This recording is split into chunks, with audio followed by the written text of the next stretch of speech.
Hello there, good evening and welcome to Money Matters. I'm Azaria Tagaya and you're tuned in to TV3, which you can also stream on Tonton. Now today we have with us the Chief Executive Officer of the Center for Market Education, Carmelo Ferlito. Hi there, Carmelo. Thank you so much for making it on the show. It's nice to have you back. Thank you. The pleasure is mine, indeed. Well, it's actually our pleasure to have you back here on Money Matters, and today we're talking about a different topic than the last time. So this time it's targeted subsidies. So we know that Malaysia's transition from blanket to targeted subsidies is a way to curb leakages and also to ensure that the subsidies reach those who are truly in need of it. But in spite of this immediate savings, what we want to really find out is how can this affect Malaysia's long-term economic resilience. So Carmelo, to start the discussion off, could you explain further on how does shifting to targeted subsidies actually affect Malaysia's fiscal discipline and also the country's long-term economic resilience? Sure. Indeed, as you mentioned, there are two sides of the coins.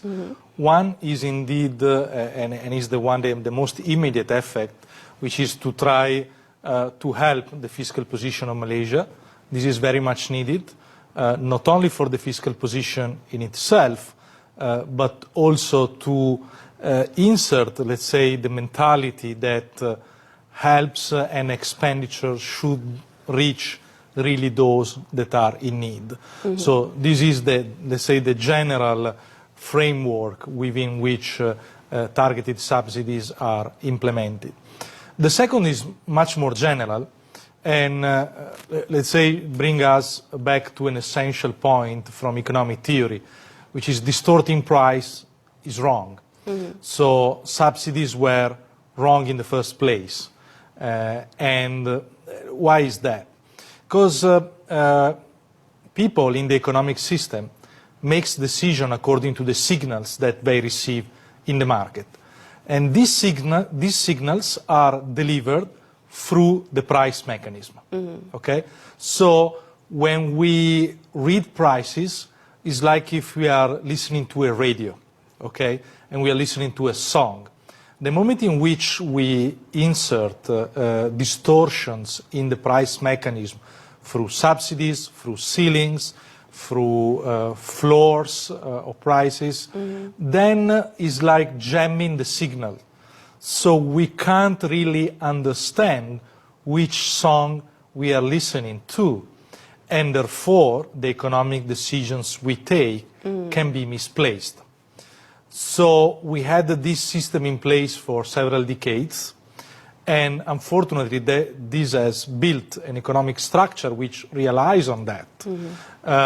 And probably we can't even figure out what's the actual market price for petrol in this moment. So we need to go back gradually to that so that we can rebuild an economic structure and a structure of production in the country which is consistent with the right system of prices. Well, Carmelo, that's actually amazing. That's an interesting analogy at how you try to explain what targeted subsidies are and how they affect the country's economy. So in what ways do targeted subsidies actually help to improve market efficiency and also perhaps unlock new economic opportunities for Malaysia?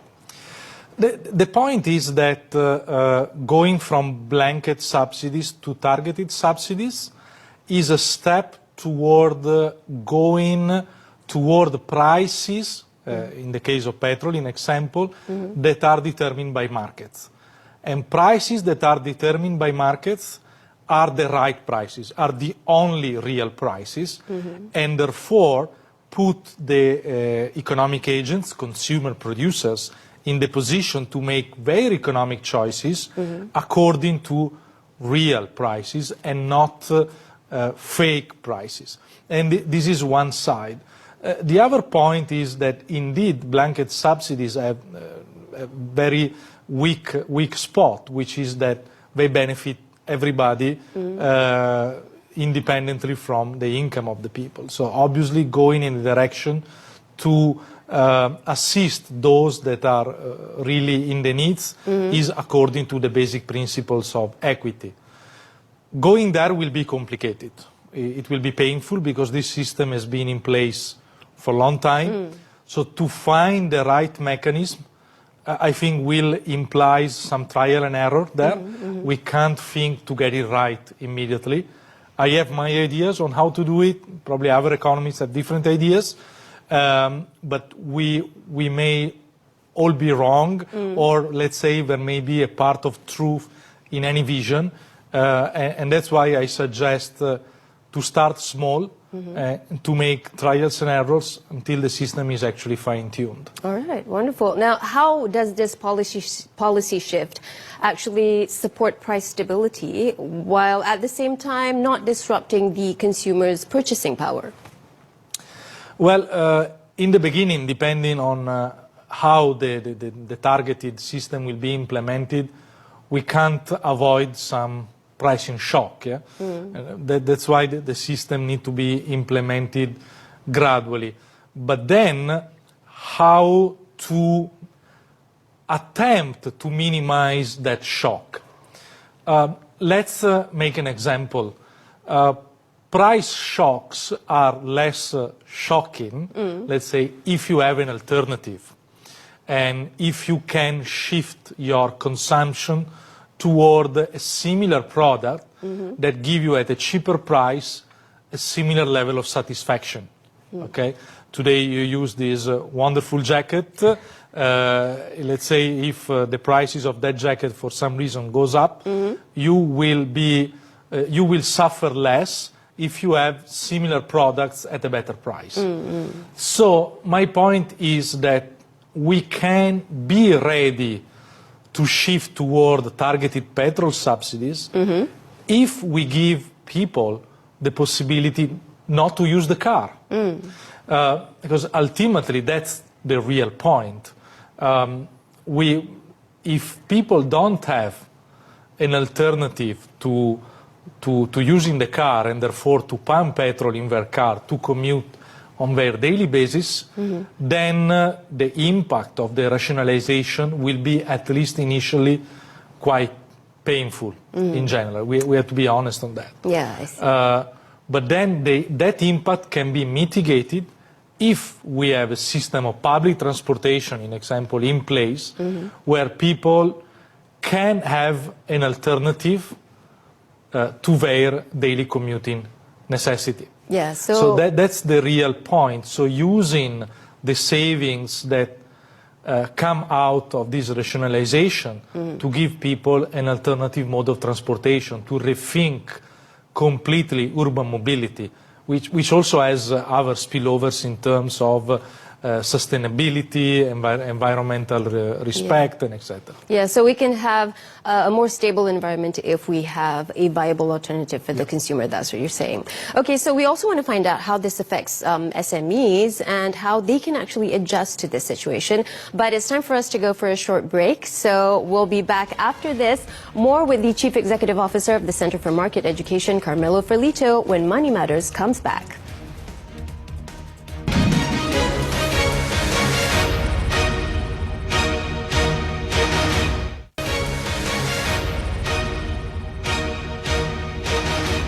Thanks for staying with us on Money Matters, and we're still with the Chief Executive Officer of the Center for Market Education, Carmelo Ferlito. Now, Carmelo, before the break, we talked a little bit about how targeted subsidies affect consumers and also the long-term market stability in Malaysia, but we also want to look at SMEs, which is an important component of Malaysia's economy as well. So how does this new policy shift actually affect SMEs, and how can they adjust their pricing mechanisms in response to this subsidy reform? Well, indeed, this will not be an easy matter. Actually, it will be quite complicated, and the final outcome will depend very much on how the rationalization is actually implemented, which we still don't know. But I think this can be an occasion, first of all, to test the system. So precisely because, as you mentioned, SMEs are the structure of our economy. MSMEs are close to 96–97% of our businesses, producing around 35–40% of the GDP. So we need to implement the system very gradually for them to adjust and for them to discover the new structure of relative prices. But again, as I mentioned, this could be also a chance to move the entire economic structure toward less dependence on those raw materials that now are indeed subsidized.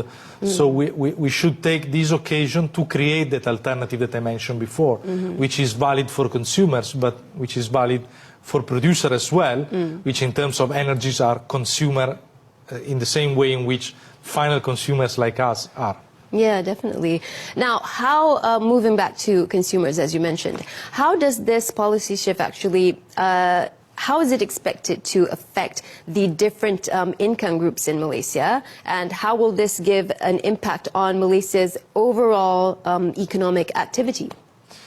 So I think that rather than looking at it from the different income groups, we should look at it from the usage of petrol, mainly. So if you are a person from a low-income group that, however, works from home or has a little commuting to reach the work, then the impact will be minimal. But instead, if you travel a lot, let's say this will have more impact, and the way in which the rationalization will be implemented most probably will affect more in relative terms the higher income groups, because they are the ones that are going to pay for the full cost of petrol, and they are also the ones that pay most of the taxes in the country, to be honest. So the impact will depend very much on usage, and that's why actually my idea on how we should proceed on the way of rationalization is with the issuing of purpose vouchers rather than giving cash aids. Why purpose voucher? Because if I'm a person in the need, the government can only know the average data, can know the incomes, but cannot know the actual usage and need of each household. Yes. It will be too complicated, go at that level of detail. Yeah, definitely. So let the market work on that details to support the policy. In which way?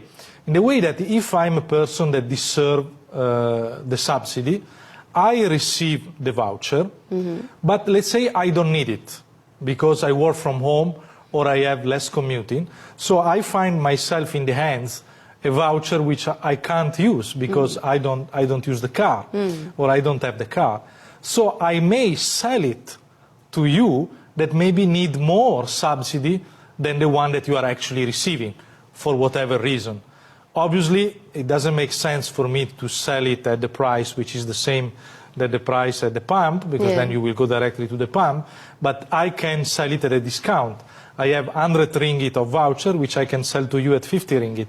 For you will be a surplus, for me will be a surplus, so everybody is happy. I know that critics of this system will talk about the creation of a black market for vouchers, but it is precisely what I want to see. Because in this way, this black market will reach that level of targetization that the government by nature can't reach. Because the government works from the top down, the market works from the bottom up. So let the market support this system from the bottom up with the creation of this market for the vouchers. That I think is a way to be more targeted. Because obviously the government will give the same subsidies to all the households that have the same income. But different households have different needs. And those needs can be traded in the market through the commercialization, the trading of vouchers. Yeah, that's an interesting way to look at it, Carmelo. Now, what about driving in investments to Malaysia? Could a shift towards a more targeted subsidy framework actually impact investor sentiment and also Malaysia's credit ratings? So, in itself, the measure probably will not change the investor perception in itself as a measure. Where the measure can play a role in boosting confidence and credit rating is in an indirect way, because there has been a lot of talking about this measure, this rationalization, for a number of years now, and finally doing it would show a sign of commitment to the promised policies. So the way in which confidence can be impacted is in this indirect way, so showing that the government does what it has promised to do. All right, that's wonderful. Now, Carmelo, it's time for us to take another short break. But when we come back, we'll talk more about targeted subsidies, a reform in focus, all that coming up on Money Matters.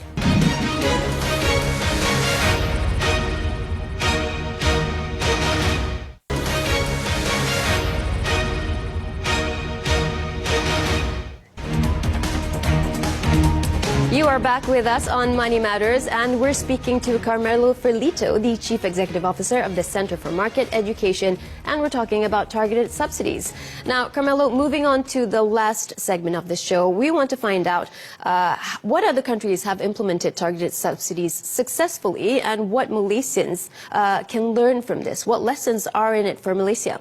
And as I mentioned earlier, probably the turning point is inserting in the system a bottom-up support mechanism driven by the market. So driving more and more toward a generalized and widespread market price in which we enter to help the needy with proposed vouchers and creating a market for vouchers. This, I think, can be something that has not been tested anywhere, so it may be a big mistake. So I don't have the pretense to have the ultimate good solution, but probably something that, at least on a smaller scale, is worth being tried. Okay, so based on what you're saying, that there's not too much to learn from other countries except for what not to do, how can we use perhaps economic psychology to encourage public acceptance on targeted subsidies and also to help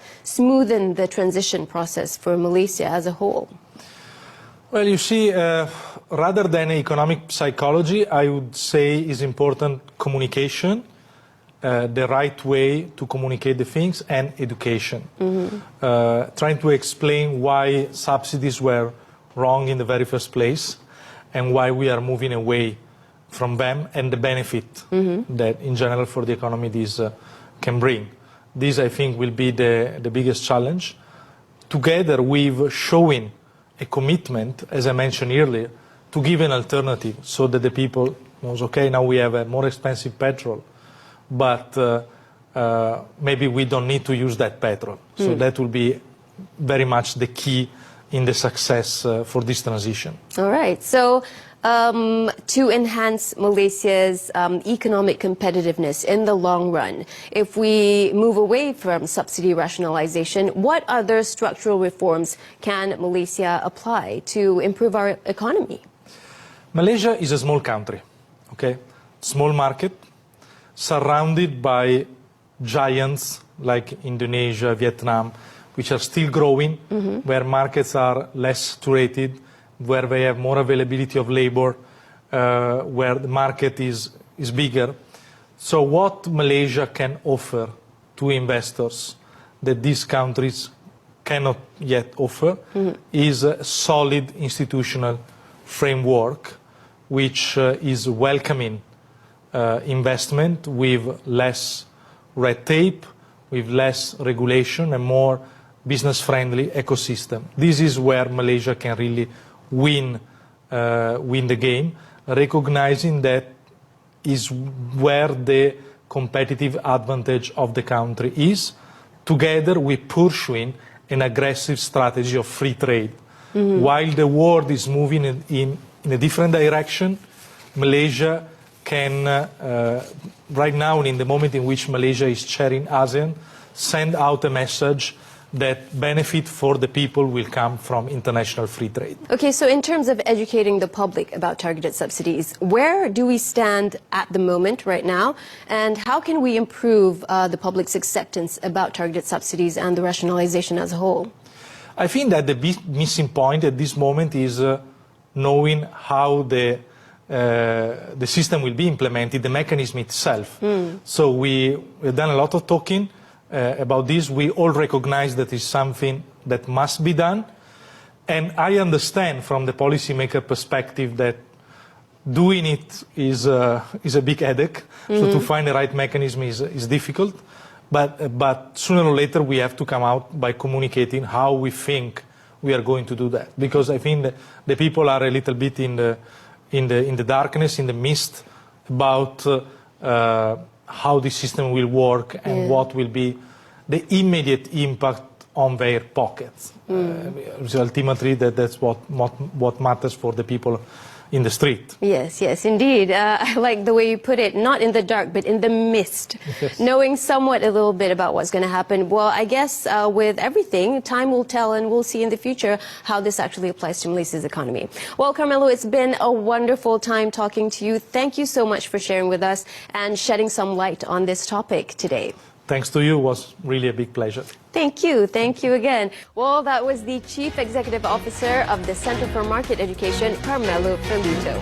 For the past half hour, you've been with us on Money Matters, and if you missed any part of today's show, you can always catch it up on Tuntun. Until next time, I'm Azaria Tagaya. Thank you for watching and have a great weekend.